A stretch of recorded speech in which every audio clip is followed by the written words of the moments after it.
I want to just update on a couple of people that I've said, and I know you've talked with James Lee before, and he's been very, I think, pretty on point with the Charlie Kirk story. And so I'm going to play a little thing. I want your response to this, Craig. This is James Lee's kind of breakdown of Candace Owens and her consistent, you might have different take on this, but her consistent reporting on and investigating on Charlie Kirk. So here's James Lee presenting the newest information we have of a text chain that Charlie Kirk was part of 48 hours before the assassination. Screenshots, not source material. Not everybody's listed in there. Could be tampered with, just like the letter. So go ahead, though.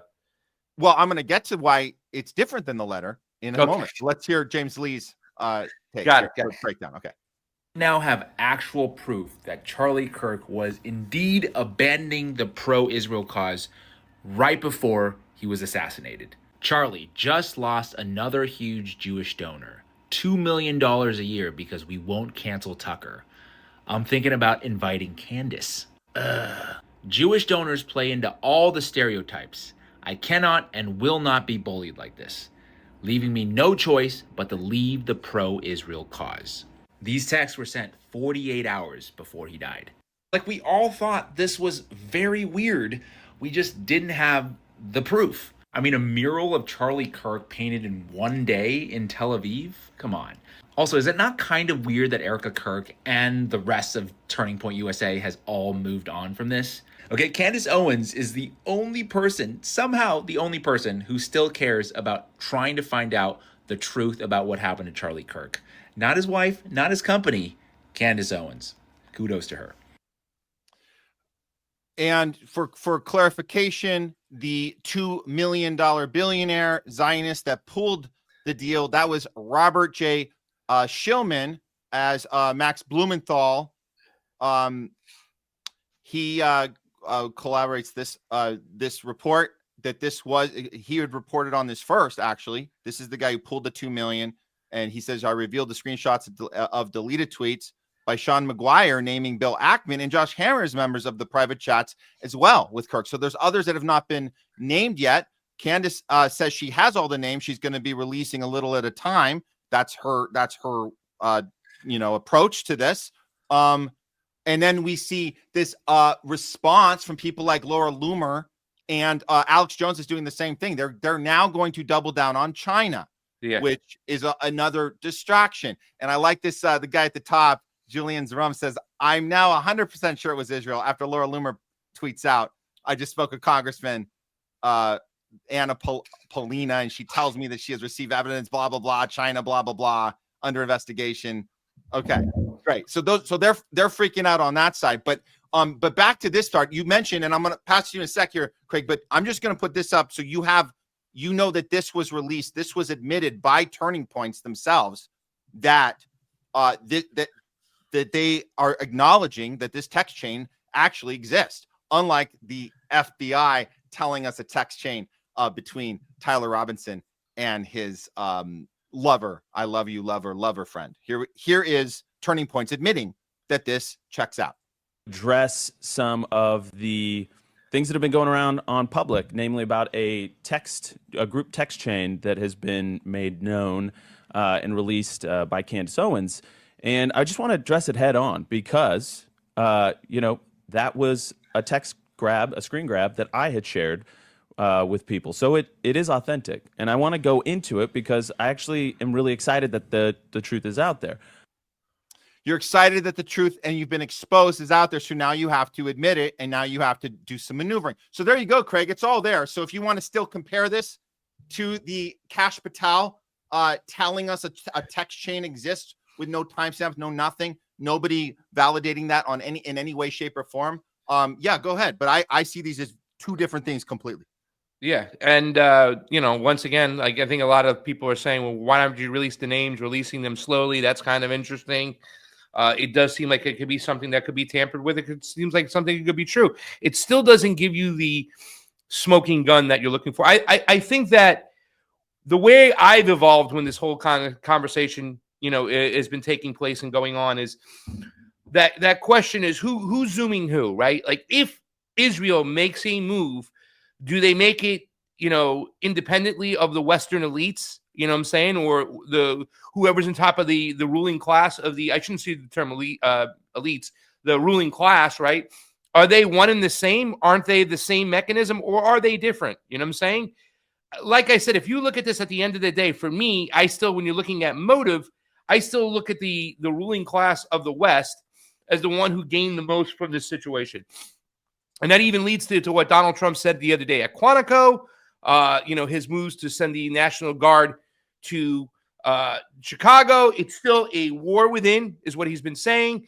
And this really fueled the fire for that world within. Everybody almost immediately in the mainstream media made this about, this is a war of ideology. This is us versus them.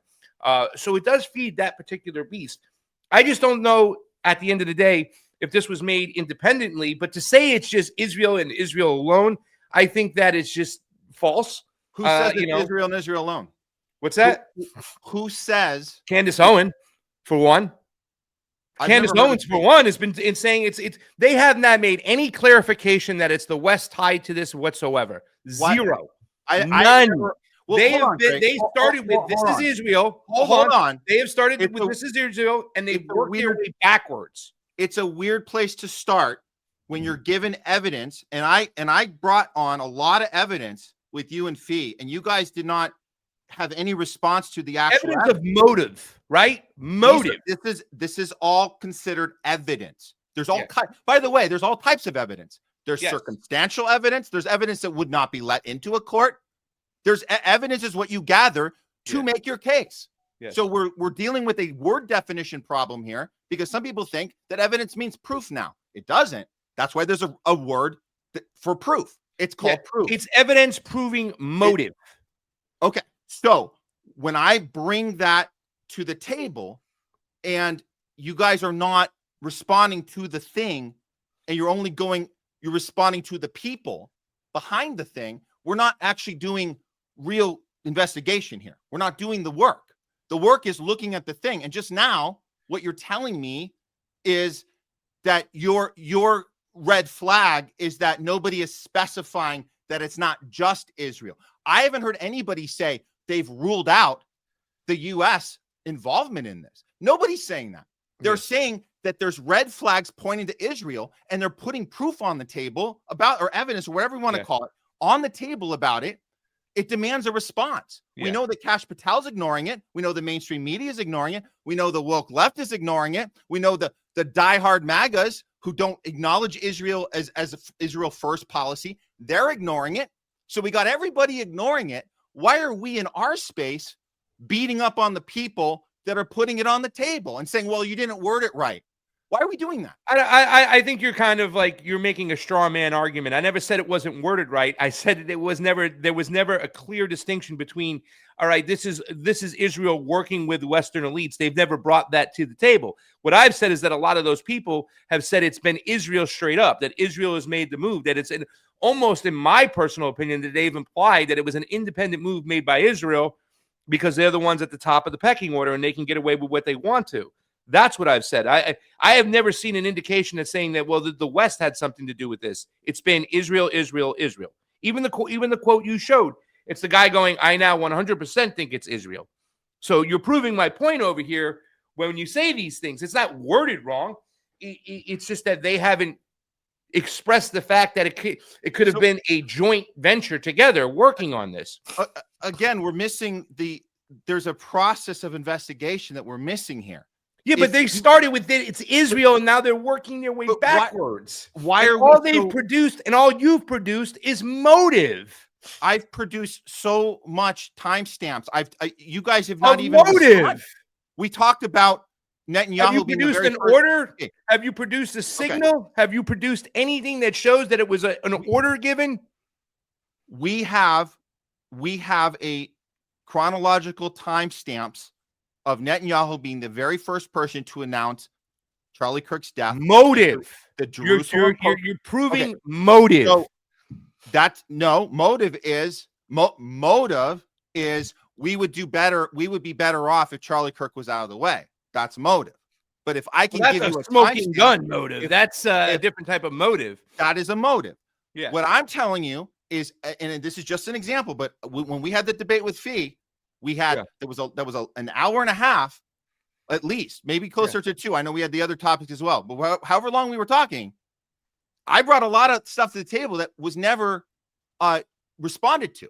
The only thing that was responded to was the type of people that do this and the problems with people who are dismissing Charlie Kirk's past. Never said anything about like the it was type an of person. it was an emotional Never said argument. anything about I've talked about the way they immediately blamed Israel and now working their way backward and never even applied that the West could be involved with this. Even the tweet you showed said the guy going, I 100% believe it's Israel, not Israel in the West, Israel. So, yeah, I mean, and once again, let me motive. Okay. So what besides going after the people that you're not trusting that are reporting this too quickly for you? What work have you done and Fee have done to give us anything that I can then challenge? Because I didn't see anything. You guys didn't bring anything to the table. I brought the stuff to the table, and then you guys didn't respond to it. You just said that the people weren't to be trusted. No, we didn't say the people weren't to be trusted. No. We said, and clearly, and you have to listen so you can pick this up and you're not twisting things. We are saying that you and many other people who are producing this evidence of being Israel are downplaying the possibility of what the West should be responsible for if they, in fact, were involved. That's what we've said. Now, I would make the argument that where I've come to fruition, and listen, 9/11, and I was just on the Jubilee show, right? 9/11, I wasn't there right away that it was an inside job. I believe 100% it was Al-Qaeda, and it was people who were mad at us, and Osama bin Laden had a reason to do that the way we portrayed him and portrayed those people over there, right? As evidence came out, more and more information came out, I changed my opinions. And I still leave that open to that, and so does Fee. If you come across and you provide actual evidence of it, not just motive, right, then that might change our opinions. But when I look at this right now and I say, who stands to gain the most? And I say it's the West. I say it's the United States. And Donald Trump is following up with what happened with Charlie Kirk, because almost immediately it became a war within, a war of ideology. It was about divide and conquer from what I saw. When I see what's going on with Israel, even though I see Charlie making a slight move, it's still moderate. She brought the letter. Isn't that proof? You know what I'm saying? She put that letter out there. Now you can do what you can feel how you want to feel about the letter. And that can be manipulated, it seems, as well. You know what I'm saying? Like that. But everything I've witnessed from Charlie Kirk, even the Patrick Bet-David interview, he was a pro-Zionist human being that was moderately stepping out. So once again, if I get information, if I get actual proof, then I might change my opinion. But right now, like I said, to me, I'm starting to think and I'm starting to question is, what degrees of separation are there from the West and Israel themselves? Are they one and the same? Is it more of a global entity now? You know what I'm saying? Or do they work independently? It's like I asked Steve this morning, if the United States bombed Somalia, did they have to get permission from Israel to do it? Or did Israel push to do that? Or is that an independent action by the West doing what they normally do, expanding their empire? Which came first, the chicken or the egg? You know, so I don't know necessarily. But like I said, the most to gain for me when I look at that, and I saw the mainstream media, because we definitely do agree on one thing, that the number one enemy of the people is the mainstream media. Like, you know, you explain that plain and simple with the whole Greta Thunberg situation with Donald Trump and that media inside there. That's not media, it's propagandist. You know what I'm saying? They are the number one enemy of the people. But I saw them go in like an email was sent out, divide and conquer. Let's use Charlie's death to divide and conquer more. That's what I saw. Can I grab a tissue real quick? I'm so sorry. Yeah, go ahead. So I'm listening. No, I hear you. This is clearly an ongoing debate that we need to continue doing.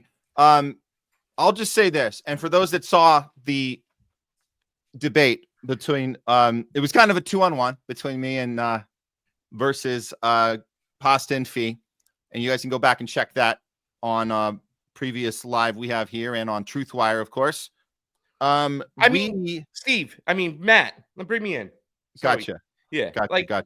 I mean, you also have to admit, like, you know, Candace Owens is also been like so like part of this whole anti-Israel group, right? And so much is the fact that where I have problems with like people like Myron Gaines, Dan Blazarian, Leonardo Johnny. I love these people, right? You know what I'm saying? Well, I know Leonardo. I don't know the other ones. And Leonardo's amazing. But I disagree with them. And, you know, and I've fought with Mike Rechtenwall online before, say, please use the term Zionist, don't use the term Jewish. I mean, they're even repeating what I believe is a lie about the Bolshevik Revolution. And they're running with it. And they make almost everything about Jews killing Christians. So there's a lot of evidence to also back about the fact that they want to make it Israel no matter what, because they've been so anti-Israel in this whole situation. You know what I'm saying? So, I mean, you can almost argue that that's a motive for them. Now, James Lee, that man stands alone. That man is very balanced. He doesn't stand alone. Awesome, You're just not. Yeah. He doesn't stand alone. I played that clip so you would understand that there was way more to this story than the people you and Fee were mentioning. There's James Lee. There's Max Blumenthal. I know that that there was an James attempt Lee was reporting off of something that was released by Candace Owens. So don't twist it. That came from Candace Owens. Max had gotten information before Candace on some of the elements of this story. Max got it first. And by the way, that 150 million, which I know everybody jumped to go down the gray zone's throat on that one. They never reported 150 million.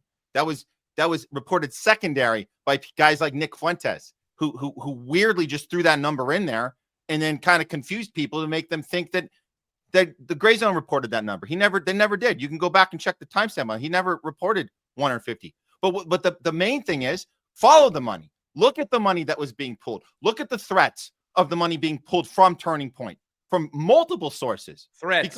Because Charlie wanted to have Tucker on the stage. He understood that there was a conversation that needed to be had that hadn't been had at that point. And there's a timeline there. And like, I don't understand if we're going to go back in time and just keep throwing out tweets and clips of Charlie pre-summer 2025 or early summer, June, May, whatever. And we're going to look at that and say, oh, that doesn't look like somebody who was about to, cut ties. Well, of course not, because you're going back to May and June. It doesn't make sense. Why not go into August? Why not look at all the stuff that we brought to the table? And I say we as in a lot of people did this, not just Candace, James Lee. I looked at this from the second this happened. I spent time doing a real investigation. To be honest, frankly, Craig, I felt like the work I'd done, like hours and hours of work on this, 2 days back and forth. I didn't even sleep that first night. I wanted to get this information right. I wanted to do my job and get the information as best as I could. And when we finally had the discussion, none of the stuff we were putting out there was no response to it. There was just a kind of an attack on the people doing it. And it's weird to be associated with those people when as you know me, obviously we know each other well. I'm in a particular space. I don't have any. There was no response, and that we're just attacking somebody's character. It seemed like a point. That's not true, Matt. We're saying that we don't see it as an isolated issue. We're both open to changing our opinions once we see the evidence. I don't still see any evidence that Charlie stepped so far out of line that they would have whacked him that quickly. You know what I'm saying? And when you see other things like the letter, and you see when you watch the whole interview of the Patrick Bet-David, when you see a lot of these things, and like I said, a lot of the things he's been saying, and this is something I pointed out to you, I said, isn't it cute to see a lot of the populist right, the Trump people now talking about things when it comes to Israel that we were talking about years and years and years ago? It's nothing new. It is new to their group, which could be the danger there that they put themselves in, right? But it's nothing that we saw that's over the top that makes me think it's Israel and an isolated issue. And once again, the thing I am questioning now is how tied are the security state, the globalists, Israel, the Western elites? How close are they tied together? Are they walking as one? Are there independent actions by them? You know what I'm saying? But to sit there and imply that this hasn't been made a single entity who's creating this, Israel, just because they haven't mentioned it doesn't mean that it's not there. I disagree with that whatsoever, because I think it's firm to believe and say that Israel had a part to play in this, but the West could have also been involved. They could have greenlit this and taken advantage of it. or maybe the West did it, right? And Israel went along with it. Who knows? We don't know at this time. I think that's the question right now: is how tight are these groups together? We have to look at that. You saw that mural, right? That mural that was shared by Trump, the one that went up on the billboard. There's two things. There's the mural that went up in Tel Aviv, that one, they had it up in 24 hours, which was very weird, as if they had already been working on it, by the way. That's the only, how could you get that up in 24 hours? The mural commemorating, he's like this guy, he's this saint now for Israel. All of a sudden we had to make sure it was on the wall for them to see, for everyone to see. But aside from that, there was that mural to get up. I don't know. I mean, I heard they get done in one day. I'm not sure if that's possible, if that took too long. I understand the thought process of almost like the parallel to JFK, the way it was in the news in Europe before they even had a chance to, so they had to know ahead of time. I do look at that and see that, but I would like to, once again, I'm still a little skeptical, and I'd like to see a little bit more. A mural coming up is not, to me, smoking gun evidence that they knew and they had a part to play in. There's so much, like the list is so long. Much motive. I'm just showing you what James Lee was covering because I know you know. On day 27, that doesn't make you question, saying like, okay, 3 weeks later, now she's pulling this out of her ass. Where was this a long time ago? All of a sudden, we now see this. I don't know. That to me is suspect. Turning Point has confirmed the accuracy of this text. Why is your first instinct to dismiss it? Who confirmed it? I just played the clip. What are you talking who about? else confirmed it? Just James Turning Lee? Points themselves. The people in the text just confirmed it. I don't necessarily trust anybody from Turning Point. They just reluctantly had to admit that it exists, and now they have to maneuver around why they can't lie about that. Earlier. Yes, you want to see the clip again? No. Can they not lie about it? Are we 100%? It's not in their best interest at all to lie about that. They've been put in a corner. Candace got them in a corner. And that, by the way, that's great journalism. You can disagree with Candace on whatever else. We can disagree with her on 1,000 things. But this particular investigation, she's doing an exceptional job. And I can't see anybody else doing as good of a job as this. We should use this as a model of how we should go about stuff. You mentioned 9/11. It took you a long time to figure that one out. If we were doing this show back at 9/11, we would dive right the hell in. We wouldn't wait years and years to go, oh, wait a minute. What was up with those dancing Israelis? And I wouldn't have somebody saying, oh, well, those are just a few people dancing. That's nothing. We get curious about those things. We look into it. And if I had to go back, Israelis do not really switch. Once again, dancing Israelis are one. And you're okay. So now you're playing right into this once again. Those same people. When you ask Myron Gaines, when you see Sneeko, when you see Dan Blazarian, when you see a lot of these people out there who did 9/11 Israel, plain and simple, that's what they say. And I'm like, well, that's kind of, once again, that's what's the word I'm looking for? I don't know if it's a reductionist argument over there, but it's who stand to gain the most. Look what happened with the West. The Patriot Act, the AUMF, all these countries they invaded. Once again, was it at the behest of Israel or was it them working together? Again, these are all great questions, but let's not dismiss when we see clues, when we see types of evidence. I'm not dismissing anything, and I've told you this. Listen, I am not fucking 100% sold that Israel had nothing to do with this. I never said that. I said Israel could have a lot to do with this.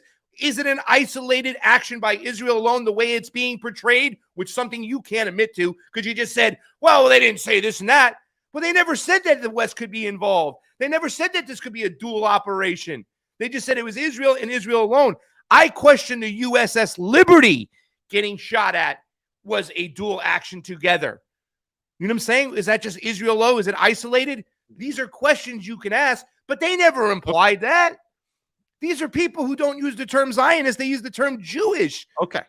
Let's just, all right. We move on. Israel, we got to bring in our, that they lie about the Bolshevik Revolution. We can move on. We can keep this conversation going now. Okay.